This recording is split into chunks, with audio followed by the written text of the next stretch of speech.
నంద్యాల జిల్లా ఆలగడ్డ నియోజకవర్గ వైసీపీ అభ్యర్థి గంగుల విజయేంద్రారెడ్డి బుధవారం తమ నామినేషన్ దాఖలు చేశారు. గంగుల కుటుంబ అభిమానులు, నాయకులు, కార్యకర్తలతో ఉదయం 10 గంటలకు భారీ ఊరేగింపుగా తమ స్వగృహం నుండి బయలుదేరి 4 రోడ్ల కూడలి పాత బస్టాండ్ మీదుగా తహసీల్దార్ కార్యాలయానికి చేరుకొని రిటర్నింగ్ అధికారి మల్లికార్జునారెడ్డికి తమ నామినేషన్ పత్రాలను సమర్పించారు. గంగుల నామినేషన్ సందర్భంగా ఆళ్లగడ్డలో ఎలాంటి అవాంఛనీయ సంఘటనలు జరగకుండా భారీ పోలీస్ బందోబస్తు ఏర్పాటు చేశారు. నామినేషన్ అనంతరం గంగుల మీడియాతో మాట్లాడుతూ ముఖ్యమంత్రి జగన్మోహన్ రెడ్డి తనకు ఇచ్చిన అవకాశం మేరకు ఈ రోజు తమ నామినేషన్ వేయడం జరిగిందని, ఈ కార్యక్రమానికి ఒక పిలుపు ఇవ్వగానే అశేష సంఖ్యలో ప్రజావాహిని తరలి రావడం తమకు ఎంతో ఆనందంగా ఉందని, ప్రజలు మరోమారు తమకు అవకాశం ఇస్తే ఆళ్లగడ్డను మరింత అభివృద్ధి చేసి చూపిస్తానని వైసీపీ అభ్యర్థి గంగుల విజయేంద్రారెడ్డి హామీ ఇచ్చారు. ఈ రోజు ప్రతి ఇంటికి ఇంత మేలు జరిగిందంటే అది కేవలం వైసీపీ ప్రభుత్వ హయాంలో మాత్రమే జరిగిందన్నారు. ప్రజల నాడి చూస్తుంటే మరోమారు జగన్మోహన్ రెడ్డి ముఖ్యమంత్రి కావడం ఖాయమని పేర్కొన్నారు. ఏదైనా ప్రాంతం అభివృద్ధి చెందాలంటే అక్కడ ప్రశాంతత అవసరమని ఆయన అన్నారు. 2019 నుండి ఈ 5 ఏళ్ల కాలంలో ప్రశాంత వాతావరణంలో ఎవరి వ్యాపారాలు వారు చేసుకుంటూ జీవించే విధంగా అవకాశం కల్పించామని తెలిపారు. భూమా అఖిలప్రియపై 12 క్రిమినల్ కేసులు, తమ ప్రత్యర్థి మొన్ననే నామినేషన్ వేయడం జరిగిందని, ఆమె తమ నామినేషన్ పత్రాలలో 12 క్రిమినల్ కేసులు ఉన్నట్లు పేర్కొనడం జరిగిందన్నారు. ఆ కేసులన్నీ కూడా స్థానికంగా ఉన్న కేసులు కావని, ఎక్కడెక్కడో ఆక్రమణాలు, కిడ్నాప్లు, ఫోర్జరీ కేసులు నమోదు కావడం జరిగిందన్నారు. అలాంటి క్రిమినల్స్ కు ప్రజలు అవకాశం కల్పిస్తే ఈ ప్రాంతం ప్రశాంతంగా ఉంటుందా అంటూ గంగుల ప్రశ్నించారు.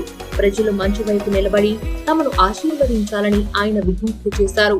తిరిగి తమ అధికారంలోకి రాగానే రైతు ఆధారిత ప్రాంతమైన ఆలగడ్డ నియోజకవర్గాన్ని చివరి ఆయకట్టు వరకు నీటిని తీసుకుని వచ్చి 3 ఆయకట్లకు తెలుగు గంగా నీటిని ఇచ్చి పంట పొలాలను సస్యశ్యామలం చేస్తామని హామీ ఇచ్చారు.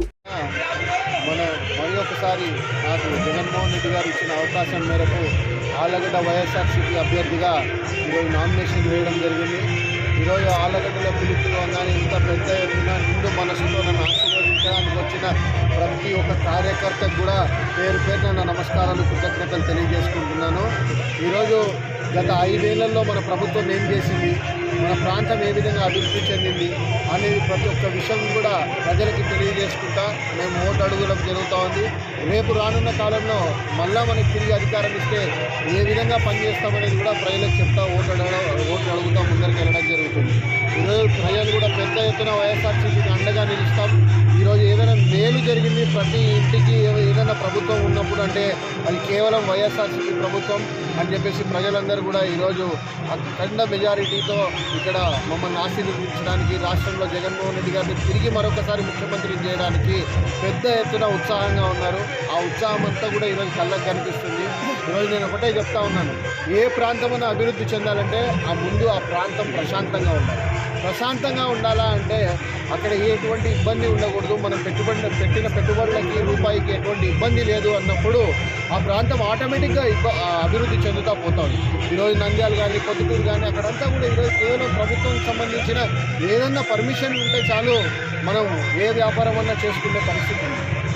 అదేవిధంగా ఈ 5 ఏళ్ళు ఆళ్లగడ్డలో ఎటువంటి ఒక చెదురుమదురు సంఘటన లేకుండా ఆ విధంగా ఈరోజు ఆళ్లగడ్డని అటువంటి పరిస్థితుల్లో ముందరికి తీసుకురావడం జరిగింది. ఈరోజు రేపు రానున్న ఎన్నికల్లో గెలిచిన తర్వాత ఇప్పుడు పెట్టుబడులకు కూడా పెద్దపీట వేయడం జరుగుతుంది. అన్ని విధాలుగా ప్రభుత్వం నుంచి, ఇండస్ట్రీస్ నుంచి ఏదైతే సహకారం అందియాలో అది ప్రతి ఒక్కరికి కూడా అందించి ఇక్కడ పెట్టుబడులకు కూడా పెద్దపీట వేయడం జరుగుతుంది. కాబట్టి దాన్ని ముఖ్యంగా ప్రజలందరూ అర్థం చేసుకోవాల్సింది ప్రశాంతంగా ఉండాలి మన ప్రాంతము అంటే ఈ 5